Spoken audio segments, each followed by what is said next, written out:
Hey guys, I received a new starter for the 250, so we're gonna put that in, and we'll also find the new stator coil for the 125. But we're gonna do the customer's vehicle first.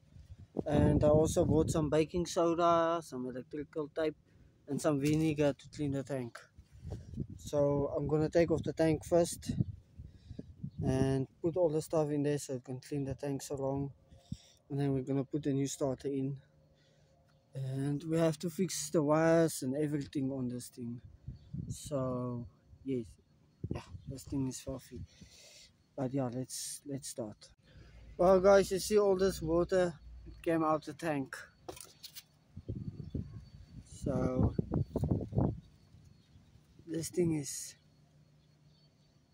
it's very filthy. Yeah, that's why the tank is so rusted. This thing was standing in the rain or something. Well guys, I did put a new starter. The battery is flat.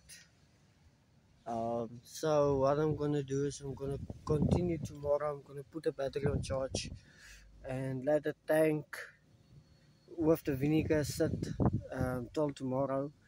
Then when the battery is charged, I'll put the battery in. Then I'll clean the carburetor and stuff tomorrow.